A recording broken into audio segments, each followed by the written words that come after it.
Good morning, Year 3. Happy Thursday. Now, we are continuing with our English and we are going to be focusing on what happens once our pair kind of manage to get of off the land of Pompeii and find hopefully a little bit of safety. We are going to be doing our 3 learning chunks as always with our 2 initiates. I'm going to start by showing you a new picture today, so another plot point. So we can see from this picture here that the pair managed to get onto a boat and they managed to get out into the harbour, and so they are actually away from Pompeii. Now, this is a story. We don't know if something like this would have actually happened at the time, if anyone did manage to escape. So we don't know how historically accurate this is, but it's a great ending for our characters because we want to make sure that they are safe. So let's start with our first learning chunk. Now, if we have a look at the picture, which is on your screen, I know it's a little bit small, so I apologise, but I'd like you to come up with your basics of adjectives. Sometimes we forget to use adjectives, and actually they're really interesting in our story writing. So could you describe any parts of that picture? Maybe it's the rugs or the pots or things like that you can see. So some adjectives in your first box, please.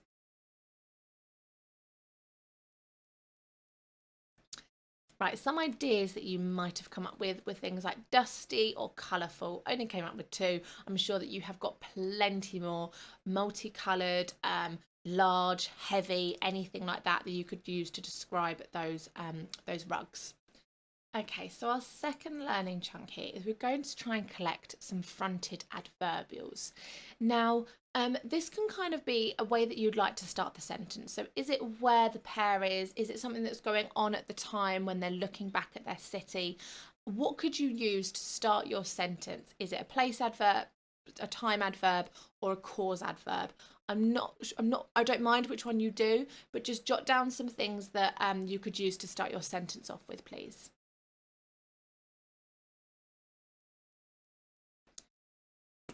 Some ideas for you. So amongst the chaos, through the screams, surrounded by confusion. So I've kind of talked about what's going on around them, where they are, all those kind of things I can use to start my sentence off. And of course, I've got my comma because with our fronted adverbial, we've got our piece of information piece of information at the beginning of our sentence. That's why it's our fronted adverbial. And if we took it out, the sentence would still make sense. So we're going to use our adjectives and our fronted adverbials to create our first learning chunk. And within this learning chunk, we are going to kind of describe what the pair do, the fact that they managed to get onto the boat, and then talking about some of the things that they can see. Amongst the chaos, no one noticed them climb up the narrow plank of a small Greek boat and hide underneath a pile of colourful rugs. Dusty and tired, the children looked on in dismay. So starting my fronted adverbial, I talked about the fact they're able to get on the boat and then describe some things on the boat, describe some things about themselves, and then what they kind of did when they looked on. So I'd like you to finish with a negative emotion. So I've got the idea of looking on in dismay, looking on in dread, looking on in disbelief, all those kind of things. It's not a positive thing they're seeing. We need to make sure that we know it's a negative thing. So start with your fronted adverbial, describe how they got on the boat, and then finish with your negative feeling, please. I'm going to say 7 minutes for that paragraph, please. Come back to me once you've finished. Let's have a look at our second learning chunk. So we're still focusing on the same picture that we have got at the bottom here. Now, we're going to kind of focus on similar things. We're thinking about time adverbs and feelings as well, but let's just focus on time adverbs. So they're now going to be looking back on Pompeii. So we've talked about the fact that they got onto the boat, they are now settled, and they're looking at all of the terrible things that's happened in front of you. So where could they see the devastation? You could talk about where they are, or you could talk about physically where they could see things. So could you jot those down in your first box? And I apologise, that should not say time adverb, that should say place adverb.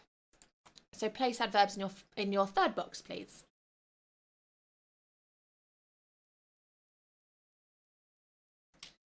Right, so where could they see the devastation? In the distance, in front of their eyes, across the water, from the boat, whatever you've got that tells me where they could see things. Our second idea is looking at feelings. So we've already used the idea of the negative feeling in our previous sentence. We're really going to build upon that in this next section. How did they feel when they were looking back on Pompeii? So I've got that word dismay there again. You may want to thesaurus that. You may want to come up with your own ideas. How would you feel if you'd got free from your devastating thing that was happening to your home, and then you looked back at all of the things that were happening to your friends and your home? So jot down those negative feelings for me in that fourth box.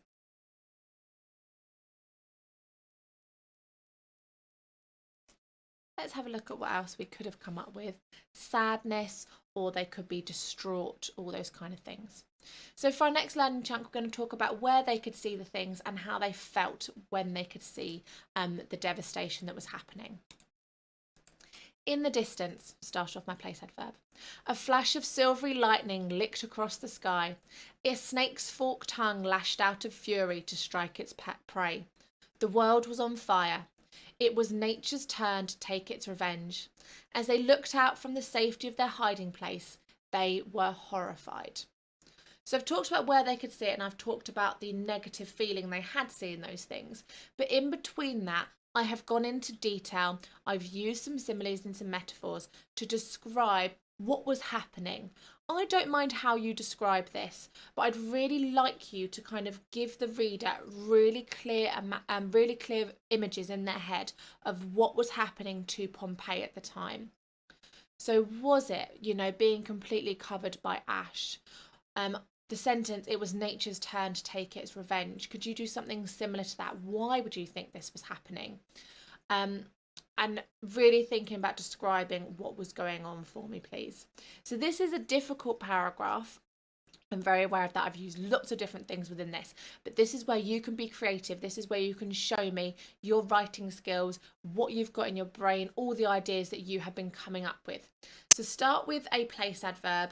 Describe the kind of things that were happening. I've talked about lightning, but you can talk about anything that you would like that's happening in front of the pair, and then talk about the feelings of the children as well. So 10 minutes for this section, and then come back to me afterwards.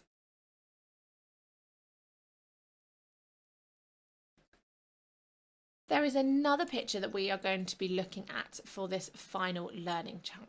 So this is when the pair are finding safety, they're moving away from the city, but this is the view and the image that they can see. So Mount Vesuvius in the background, it's still erupting, it is still going, but we've got all of that cloud that's kind of surrounding it, and we can't see lots of the village anymore. We can kind of just see that it's been covered. It's it might have been burnt. We've seen those pictures, it's almost been frozen in time. So we're going to use this to create our next learning chunk.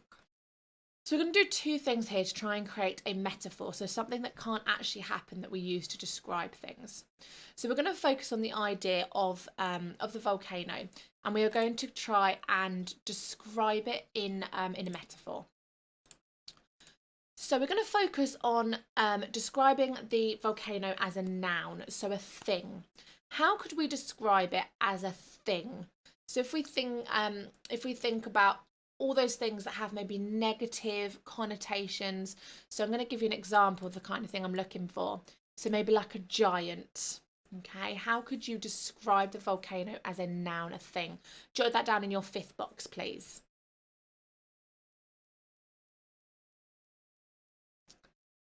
Right, so some other ideas. We might have had giant, we could have also had lion or dragon. So all of those kind of like big, heavy, like negative words, negative things that we might think of.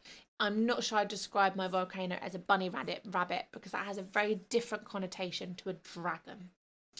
We are going to talk about how the giant is angry, but I don't want to use the word angry. I want to try and come up with some other words. Now this could be a really good opportunity for you to use your thesaurus skills, or you could use Google to find some synonyms for angry and think about what is the worst word that you could use to describe angry. If we think about like angry and annoyed, angry is definitely kind of like more annoyed than annoyed.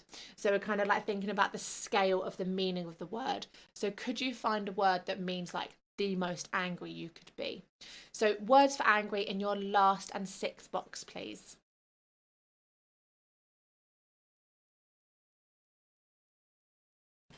So some synonyms for angry. We could have furious or raging or spitting or fierce.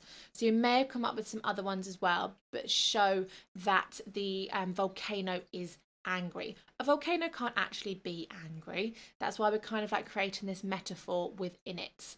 Kind of like a metaphor and a personification, they're kind of mixed together. They're hard sometimes to separate. But we are going to use the idea of creating the volcano as a noun and talking about how it is angry within this last learning chunk today.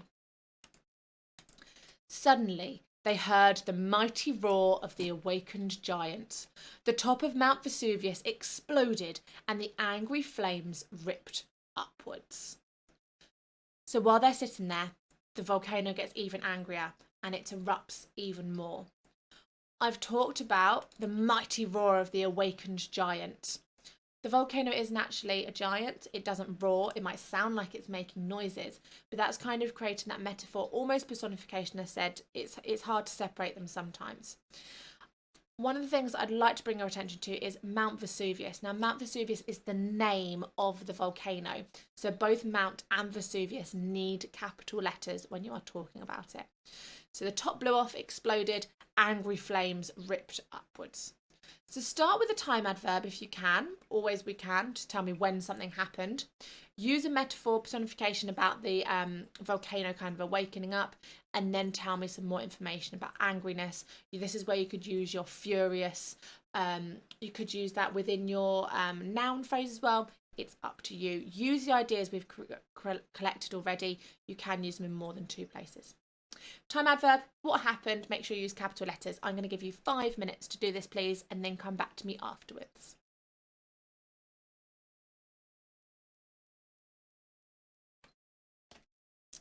So that was our penultimate lesson on this today. Now we will be writing our own version of the story next week when we are all back at school. So really start to think about how would you do this slightly differently and all those kind of things. But tomorrow, Friday, is our final lesson where we'll be using the book to inspire us. So come back tomorrow and find out what happens to the pair and Pompeii. See you later, guys.